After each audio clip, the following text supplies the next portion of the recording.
Hello everyone, welcome to Sohail sir classes. आज हम लोग शुरू करेंगे अकाउंटेंसी का चैप्टर नंबर 1 जिसका नाम है इंट्रोडक्शन टू अकाउंटिंग। तो चलिए शुरू करते हैं।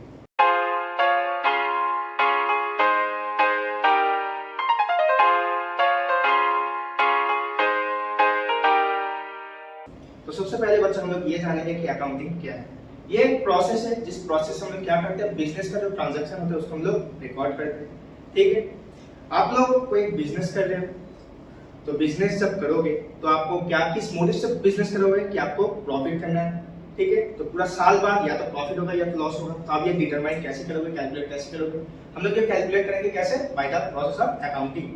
तो अकाउंटिंग क्या है? ये एक प्रोसेस है, ठीक है, एक सिस्टमैटिक प्रोसेस है जिस प्रोसेस से हम लोग क्या करते हैं, एक ट्रांजैक्शन को आइडेंटिफाई करते हैं, मेजर करते हैं, रिकॉर्ड करते हैं, क्लासिफाई करते हैं, समराइज करते हैं, एनालाइज करते हैं और इंटरप्रेट करते हैं। ठीक है, अच्छा, सबसे पहला आइडेंटिफाई हम लोग क्या करेंगे, सबसे पहले हम लोग बिजनेस ट्रांजैक्शन को आइडेंटिफाई करेंगे। देखिए, हम सारा दिन में बहुत सारे हम लोग ट्रांजैक्शन करते हैं लेकिन हर ट्रांजैक्शन बिजनेस रिलेटेड नहीं होता। ठीक है, तो हम लोग पहले क्या करेंगे, ऐसे ट्रांजैक्शन को फाइंड आउट करेंगे, ठीक है, जहां पे बिजनेस इन्वॉल्व हो, बिजनेस के लिए जो ट्रांजैक्शन हो रहा है। तो सबसे पहले क्या करना होगा, हमको आइडेंटिफाई करना होगा। क्या आइडेंटिफाई करना होगा कि मेरा जो ट्रांजैक्शन हो रहा है वो बिजनेस रिलेटेड है या नहीं। ठीक है, अब हम लोग आइडेंटिफाई करेंगे, उसके बाद हम लोग क्या करेंगे, मेजर करेंगे। क्या मेजर करेंगे? सिर्फ ऐसे ही ट्रांजैक्शन को हम लोग लेंगे जिसका एक मनी का वैल्यू होता है, मतलब मॉनेटरी वैल्यू होता है। ठीक है, जिसका मॉनेटरी वैल्यू नहीं होगा तो उसको हम लोग अकाउंटिंग नहीं करेंगे। थर्ड क्या होता है, रिकॉर्डिंग। अब रिकॉर्डिंग में हम लोग क्या करेंगे, बिजनेस में जो जो ट्रांजैक्शन हो रहा है जिसका मॉनेटरी वैल्यू है उसको हम लोग क्या करेंगे, रिकॉर्ड करेंगे, मतलब एक जगह पे लिखेंगे। ठीक है, ये लिखने को हम लोग बोलते हैं रिकॉर्ड करना। ठीक है, अब ये रिकॉर्डिंग कहाँ पे होता है, ये होता है एक बुक में जिसका नाम है जर्नल। जर्नल में हम लोग क्या करेंगे, हर एक ट्रांजैक्शन को रिकॉर्ड करेंगे। बिजनेस में जितना भी ट्रांजैक्शन होता है बिजनेस रिलेटेड, हर एक ट्रांजैक्शन को हम लोग रिकॉर्ड करेंगे। ठीक है, उसके बाद हम लोग जब रिकॉर्ड करना हो जाएगा फिर हम लोग क्या करेंगे, क्लासिफाई करेंगे। क्लासिफाई मतलब अकाउंट्स में डिवाइड करना। हम लोग जो ट्रांजैक्शन करते हैं बहुत सारे अकाउंट इन्वॉल्व होता है उसमें। ठीक है, तो सपोज करो आप एक कोई भी बिजनेस कर रहे हो तो आपने कुछ उधार लिया होगा किसी से। ठीक है, तो जिससे आप उधार लिए हो उसका एक अकाउंट बनेगा। ठीक है, किसी कोई आपका कस्टमर है जिससे आपको पैसा मिलेगा तो उसका एक अलग से अकाउंट बनेगा। आप कितना पैसा उसमें इन्वेस्ट कर रहे हो उसका एक अकाउंट बनेगा। आप कितना पैसा वहां से उठा रहे हैं इसका एक अकाउंट बनेगा। तो हर एक अकाउंट को हम लोग जब सेपरेट करते हैं इसी को बोला जाता है क्लासिफाइंग। तो हम लोग क्लासिफाइंग जो करते हैं जिस बुक में उसका नाम है लेजर। लेजर में क्या करेंगे हम लोग, लेजर में हम लोग करेंगे क्लासिफिकेशन। ठीक है, क्लासिफाई होने के बाद हम लोग क्या करेंगे, समराइजिंग। आप लोगों को मालूम है कि समराइजिंग का मतलब क्या होता है, जितना चीज हुआ उसका एक समरी निकालना।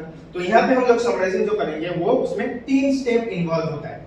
कौन कौन से स्टेप होता है, चलिए हम लोग देखते हैं। सबसे पहले हम लोग इसमें क्या करेंगे, ट्रायल बैलेंस बनाएंगे। जब ट्रायल बैलेंस बन जाएगा उसके बाद हम लोग बनाएंगे ट्रेडिंग अकाउंट।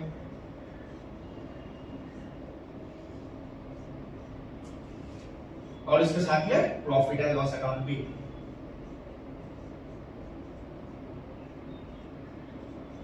अच्छा, और फाइनल जो सबसे इंपॉर्टेंट सबसे मेन जो अकाउंट होता है उसको हम लोग बोलते हैं बैलेंस शीट। ठीक है, तो ये भी हम लोग बनाएंगे इसके बाद।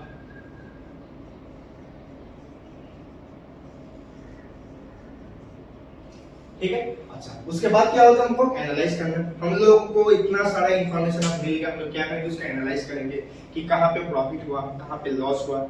ठीक है, मैनेजर को उसमें हेल्प उन लोगों को हेल्प मिलता है कि कहाँ पे क्या ठीक करना होगा, नहीं ठीक करना होगा, उसका एक आइडिया मिल जाता है। ठीक है, तो ये हो जाएगा एनालाइज करना। अब जब एनालाइजिंग हो जाएगा उसके बाद हम लोग क्या करेंगे, फाइनल जो इंफॉर्मेशन मेरे पास आ गया उसको हम लोग क्या करेंगे, यूजर्स को प्रोवाइड करेंगे। अब यूजर्स मतलब ऐसे इंडिविजुअल या फिर इंस्टीट्यूशन जो एक बिजनेस के ऊपर इंटरेस्ट रखता है।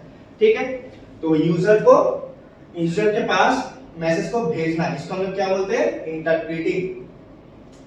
इंटरप्रेट करेंगे किसको, टू यूजर्स। अब ये यूजर्स होता है 2 टाइप का, एक होता है इंटरनल और एक होता है एक्सटर्नल। ये क्या है नहीं हम लोग सीखेंगे।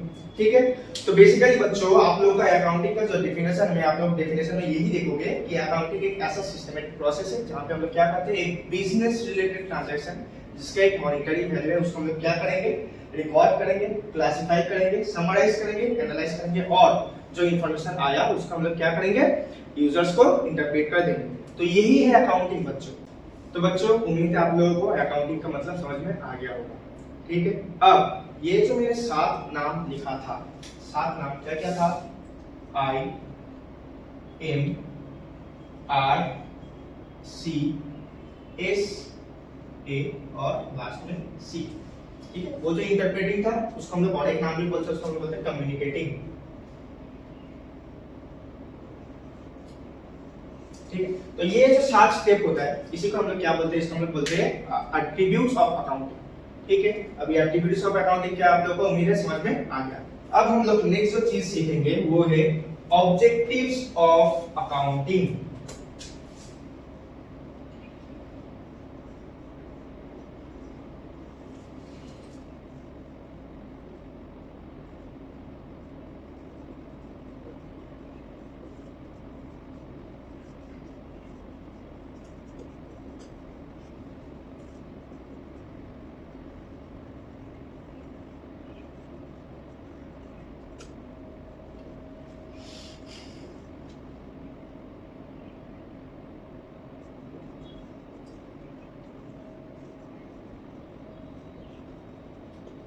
चलिए, ऑब्जेक्टिव्स में क्या होता है, सबसे पहले असर्टेन प्रॉफिट और लॉस, मतलब बिजनेस में कितना प्रॉफिट हुआ या फिर कितना लॉस हुआ वो हम लोग कैलकुलेट करेंगे, कैसे, अकाउंटिंग करके। दूसरा, keeping a systematic record of every transaction, हम लोग जितना भी ट्रांजैक्शन कर रहे हैं हम लोग उतना याद तो नहीं रख पाएंगे, तो एक सिस्टम वाइज उसको हम लोग क्या करेंगे, रिकॉर्ड करेंगे। तो ये भी हो गया ऑब्जेक्टिव। तीसरे में क्या है, देखो, to know reasons leading to profit and loss, हम लोग को एग्जैक्ट रीजन मालूम होगा कि किस रीजन की वजह से मेरा बिजनेस में प्रॉफिट हो रहा है या फिर लॉस हो रहा है। और फोर्थ क्या है, असर्टेन द फाइनेंशियल पोजीशन, मतलब एक बिजनेस उसका फाइनेंशियल पोजीशन कहां पे, इसका मतलब बिजनेस के पास कितना एसेट है, कितना लायबिलिटी है, ठीक है, कितना डेटर्स है, कितना क्रेडिटर्स है, ये सब टर्म्स हम लोग समझेंगे। ठीक है, डेटर्स मतलब जिन जिन कस्टमर का आपने उधारी पे माल दे के रखा है। ठीक है, क्रेडिटर्स मतलब जिन जिन दुकानदार से आपने उधारी में माल लेके रखा है। ठीक है, तो ये सब टर्म्स समझेंगे नेक्स्ट चैप्टर में। तो फिलहाल फाइनेंशियल पोजीशन को असर्टेन करना मतलब बिजनेस के पास कितना एसेट है और कितना लायबिलिटी है, इस चीज को डिटरमाइन करना। तो ये हो गया मेरे एकदम ऑब्जेक्टिव्स ऑफ अकाउंटिंग। तो बच्चों उम्मीद है आप लोगों को ऑब्जेक्टिव्स ऑफ अकाउंटिंग समझ में आ गया होगा। अब हम लोग सीखेंगे बुक कीपिंग और अकाउंटिंग, इन दोनों में डिफरेंस क्या है। ठीक है, लिख लेते हैं इसको हम लोग।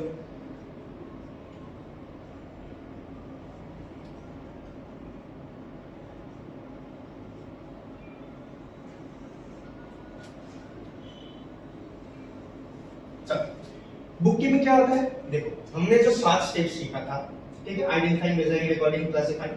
ठीक है, तो ये जो 7 स्टेप में जो पहला 4 स्टेप होता है इसी को हम लोग बोलते हैं बुक कीपिंग। ठीक है, और अकाउंटिंग तब क्या होगा, पूरा जो स्टेप जो है, इस पूरे स्टेप को हम लोग, पूरे प्रोसेस को हम लोग बोलेंगे अकाउंटिंग। तो अकाउंटिंग मतलब पूरा प्रोसेस और बुक कीपिंग मतलब सिर्फ पहले 4 वाला प्रोसेस, जिसमें क्या क्या होता है, देखो IMRC, और यहाँ पे क्या होगा IMRC SAC, तो पूरा स्टेप्स में आ गया। ठीक है, दूसरा ये जो होता है, ये होता है प्राइमरी स्टेज, और ये होता है सेकेंडरी स्टेज। ये जो काम होता है ये एक रूटीन काम होता है, मतलब जो रेगुलर बेसिस में हम लोग को करना पड़ता है। लेकिन जो अकाउंटिंग होता है वो होता है एनालिटिकल। ठीक है, बहुत एनालिसिस करना होता है, जो यूजुअली साल के बाद ही होता है। अब नेक्स्ट, ये कोई भी आप एम्प्लॉय कोई भी स्टाफ कर लेगा, मतलब जूनियर स्टाफ भी इसको कर सकते हैं, लेकिन अकाउंटिंग करने के लिए सीनियर स्टाफ का होना बहुत जरूरी है। It is performed by junior staff, और इसमें स्किल्ड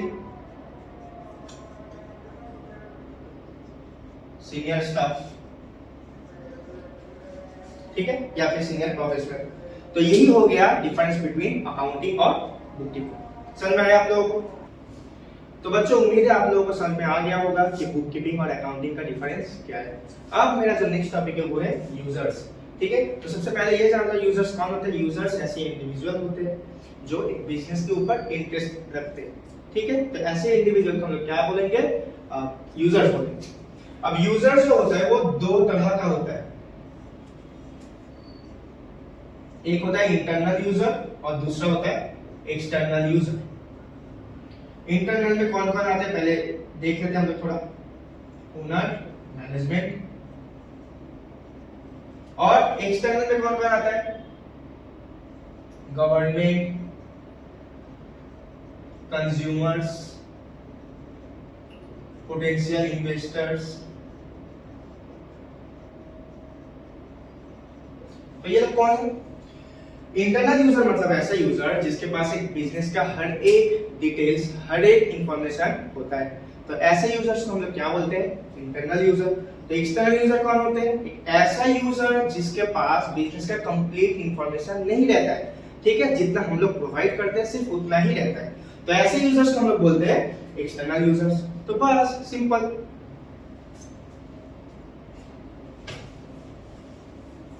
अब हम लोग जानेंगे next topic, limitations of accounting. देखिए हर चीज का कोई ना कोई लिमिटेशन होता है, वैसे ही अकाउंटिंग के भी कुछ लिमिटेशंस होते हैं। लिमिटेशंस, सबसे पहला लिमिटेशन क्या होता है? इन्फ्लुएंस्ड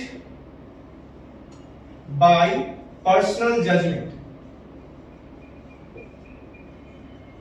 इसका मतलब देखिए बच्चों, हम लोग जब अकाउंटिंग करते हैं ना तो बहुत सारी चीजों को अज्यूम करते हैं, ठीक है। अब मैंने एक तरह से चीज को अज्यूम कर लिया, कोई और होगा तो वो दूसरे तरीके से अज्यूम करेगा, ठीक है। तो ये जो होता है ना पूरा 100% प्रॉफिट एंड लॉस का एक्यूरेट हिसाब हम लोग को नहीं मिलता है। तो ये जो इंफॉर्मेशन होता है अकाउंटिंग का, ये पर्सनल जजमेंट से थोड़ा सा इन्फ्लुएंस हो जाता है। समझ में आया? दूसरा जो पॉइंट है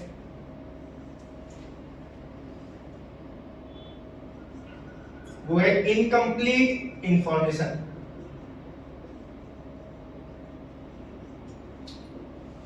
अकाउंटिंग में हम लोगों को इंफॉर्मेशन कंप्लीट नहीं मिलता। इसका मतलब देखिए एक बिजनेस में हम लोग हिसाब तो कर देते हैं कि इतना प्रॉफिट हुआ, इतना लॉस हुआ, लेकिन एक्चुअली में प्रॉफिट एंड लॉस कितना होता है ये जब बिजनेस हम लोग उठा देंगे सिर्फ उसी वक्त हम लोग को पूरा प्रॉफिट एंड लॉस का एकदम एग्जैक्ट फिगर मालूम होगा। उससे पहले एग्जैक्ट एकदम प्रॉफिट एंड लॉस डिटरमाइन करना पॉसिबल है ही नहीं, ठीक है। तो यहां से जो इंफॉर्मेशन हम लोग को मिलता है ये होता है इनकम्प्लीट। थर्ड जो पॉइंट है वो है ओमिशन ऑफ क्वालिटेटिव एलिमेंट्स। मतलब हम लोग सबसे पहले क्या सीखे कि हम लोग सिर्फ उसी ट्रांजैक्शन को लेंगे जिसका एक मॉनेटरी वैल्यू होता है, लेकिन बहुत सारे ऐसे रिलेशंस होते हैं, ठीक है, या फिर बहुत सारे ऐसे फैक्टर्स होते हैं जो बिजनेस के लिए इंपॉर्टेंट होता है लेकिन उसका हम लोग मॉनेटरी वैल्यू से मेजर नहीं कर सकते। तो अकाउंटिंग में हम लोग क्या करते हैं, वो सारे पॉइंट्स को, वो सारे हम लोग एलिमेंट्स को पूरा स्किप कर देते हैं, ठीक है। तो ये भी एक बहुत बड़ा लिमिटेशन होता है। और इसका जो लास्ट जो लिमिटेशन होता है वो है affected by window dressing. Window dressing इसका मतलब सपोज कर लीजिए आपका एक बिजनेस है, तो आप कभी तो ऐसा नहीं चाहिएगा कि कोई भी आप किसी को भी ऐसा लगे कि आपका बिजनेस डूबने वाला है या फिर आपका बिजनेस का पोजीशन अच्छा नहीं है, ठीक है। तो हम लोग क्या करते हैं जब अकाउंटिंग करते हैं ना तो बहुत सारे इंफॉर्मेशन को थोड़ा बहुत मैनिपुलेट कर देते हैं, ठीक है। अकाउंटिंग को थोड़ा अच्छा दिखाने के लिए, अकाउंट्स को थोड़ा अच्छा या फिर बिजनेस को थोड़ा अच्छा दिखाने के लिए हम लोग बहुत सारे इंफॉर्मेशन को मैनिपुलेट करते हैं, ठीक है। तो ये जो मैनिपुलेट करना, इस मैनिपुलेट करने को ही हम लोग बोलते हैं विंडो ड्रेसिंग, ठीक है। तो यहाँ पे जो भी इंफॉर्मेशन होता है वो विंडो ड्रेसिंग से मैनिपुलेट हो जाता है। तो बच्चों ये 4 पॉइंट्स हो गए लिमिटेशन से। उम्मीद है आपको समझ में आया होगा। तो बच्चों आप लोग का एक लास्ट टॉपिक से बचा हुआ है जो है क्वालिटेटिव एट्रीब्यूट्स ऑफ अकाउंटिंग, ठीक है। इसमें बस हम लोग 3 ही चीज पढ़ेंगे, रेलेवेंट, रिलायबिलिटी और कंपैरिजन। रेलेवेंट मतलब ऐसे ही इंफॉर्मेशन को हम लोग अकाउंटिंग में यूज करेंगे जो इंफॉर्मेशन रेलेवेंट है, मतलब इंफॉर्मेशन है। सपोज बहुत सारे डेटा से हमको अमाउंट, एक सर्टेन अमाउंट रिसीव करने वाले, ठीक है। अब कितना डेटा है ये तो इंपॉर्टेंट नहीं है, कितना अमाउंट है ये इंपॉर्टेंट है। तो नंबर ऑफ डेटा से मैटर नहीं करता, तो ये इंफॉर्मेशन को हम लोग स्किप कर देंगे। तो ये हो गया रेलेवेंट, कि हम लोग इररिलेवेंट इंफॉर्मेशन को यहाँ पे यूज नहीं करते, सिर्फ रेलेवेंट इंफॉर्मेशन को ही हम लोग यूज करते हैं, ठीक है। दूसरा आ गया रिलायबिलिटी। हम लोग जब बिजनेस ट्रांजैक्शन को रिकॉर्ड करते हैं तो कोई इनवॉइस, कोई कैश मेमो जब होता है तभी हम लोग रिकॉर्ड करते हैं। कोई भी ट्रांजैक्शन हो गया बिना सबूत के हम लोग उसको रिकॉर्ड नहीं करते। तो ये हो गया रिलायबिलिटी का। तीसरा हो गया कंपैरिजन। कंपैरिजन मतलब कंपेयर करना।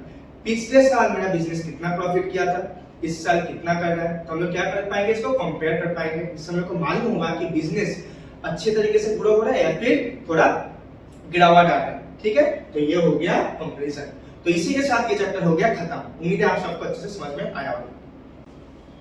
तो बच्चों ये चैप्टर तो खत्म हो गया। हम लोग नेक्स्ट क्लास में सीखेंगे बेसिक अकाउंटिंग टर्म्स। वहां पे हम लोग कुछ इंपॉर्टेंट टर्म्स के बारे में पढ़ेंगे। ठीक है, वो भी एक थ्योरी चैप्टर है। तो अगर बच्चों आप लोगों को ये वीडियो पसंद आया होगा तो काइंडली लाइक, सब्सक्राइब और शेयर जरूर कीजिए। ठीक है, stay tuned for next video.